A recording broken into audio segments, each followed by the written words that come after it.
దేశవ్యాప్తంగా మహిళలు చిన్నపిల్లల మీద జరుగుతున్నటువంటి అత్యాచారాలు హత్యలు ఏమాత్రం తగ్గట్లేదు.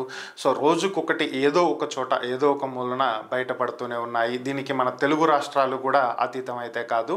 సో ఇటు ఆంధ్రప్రదేశ్లో కానీ అటు తెలంగాణలో కానీ ఇలాంటి సంఘటనలు మనం డైలీ చూస్తూనే ఉన్నాము. సో మరొక్కసారి ఇలాంటి సంఘటనే ఒక్కసారిగా రెండు తెలుగు రాష్ట్రాలను ఉలిక్కిపడేలా చేసింది.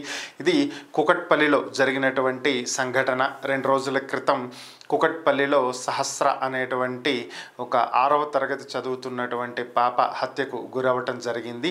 సో ఈ చిన్నారి కేంద్రీయ విద్యాలయంలో చదువుతూ ఉంది. తల్లిదండ్రులు ఇద్దరు కూడా డ్యూటీకి వెళ్ళటం జరిగింది. ఆ రోజు పాపకు స్కూల్ సెలవు. అలాగే ఆ పాపకు ఒక తమ్ముడు కూడా ఉన్నాడు. అతను స్కూల్కి వెళ్ళటం జరిగింది.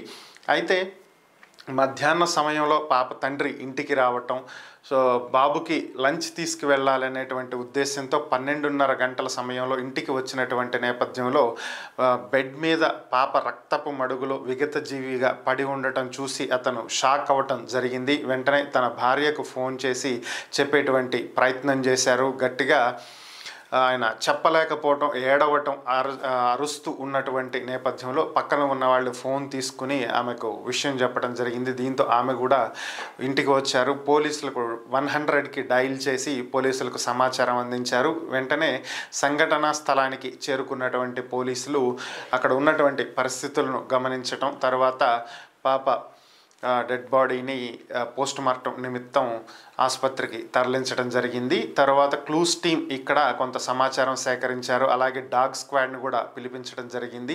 అయితే ఈ కేసులో ఒక దురదృష్టకరమైనటువంటి అంశం ఏంటి అంటే చుట్టుపక్కల ఎక్కడా కూడా సీసీ కెమెరాలు లేకపోవటం.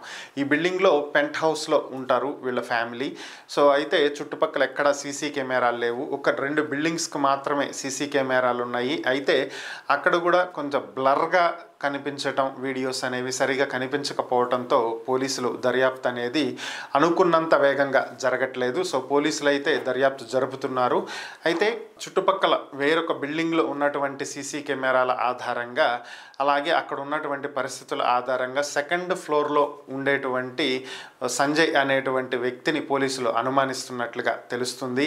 సో అతను ఆ సమయంలో అక్కడక్కడే తిరిగాడని, అలాగే పాప అతనే హత్య చేసి ఉండవచ్చు అని చెప్పి పోలీసులు భావిస్తున్నారు. ఎందుకంటే ఆ సమయంలో ఆ బిల్డింగ్లోకి కొత్తగా ఎవరు వెళ్ళటం కానీ బయటకు రావటం కానీ జరగలేదని, అయితే ఆ రోజు ఇంటి దగ్గర ఉన్నటువంటి వ్యక్తి ఆయన ఒక్కడేనని, ఆయనకు డ్యూటీ లేకపోవడంతో అక్కడే ఉన్నారని, ఏవో మూఢనమ్మకాలతో క్షుద్ర పూజలు చేస్తున్నారనేటువంటి ఒక మూఢనమ్మకాలతో ఆయన ఈ ఘటనకు పాల్పడ్డారు అనేటువంటి వార్తలైతే పలు రకాల సోషల్ మీడియాల్లో కానీ మీడియాల్లో కానీ టెలికాస్ట్ చేస్తున్నారు. అయితే ఆయన ఫ్యామిలీ చెప్తున్నటువంటి అంశాలు ఏంటంటే వారితోటి మాకు ఎటువంటి గొడవలు లేవని, వాళ్ళ పిల్లలు మా పిల్లలు కలిసి ఆడుకుంటూ ఉంటారని, ఆ రోజు ఆయన డ్యూటీకి వెళ్లకుండా ఇంటి దగ్గర ఉన్నమాట వాస్తవమే కానీ సో ఆయన ఈ పని చేసేటువంటి వ్యక్తి అయితే కాదని, సో ఆ సమయంలో ఆయన ఇంటి దగ్గరే ఉన్నారని సో వారి ఫ్యామిలీ చెప్తున్నారు. నైట్ 11:30 గంటలకు వచ్చి అతన్ని పోలీసులు సస్పెక్ట్గా తీసుకువెళ్ళటం జరిగిందని, ఇంతవరకు ఎక్కడ ఉన్నారు ఏంటనేది చెప్పట్లేదని,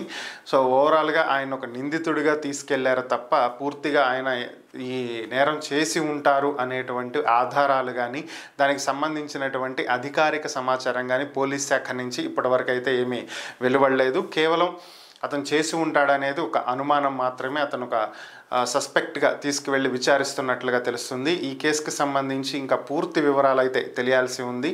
మరి చిన్న పిల్ల 6th క్లాస్ చదివేటువంటి ఒక చిన్న పాప మీద ఇంతటి దుర్మార్గానికి పాల్పడినటువంటి వ్యక్తులు ఎవరనేది తెలియాల్సి ఉంది. గొంతు నులిమారని, గొంతు దగ్గర అలాగే ఛాతీ భాగంలో కత్తి ఘాట్లు ఉన్నాయి అనేది చెప్తున్నటువంటి అంశం. సో దీనికి సంబంధించి ఇంకా పోస్ట్ మార్టం రిపోర్టు, ఆ పాప మీద ఇంకేమైనా అత్యాచారం అఘాయిత్యాలు ఏమైనా చేశారా అనేటువంటి అంశాల మీద కూడా పూర్తి స్థాయిలో వివరాలు అయితే పోలీసులు తెలియపరచాల్సి ఉంది.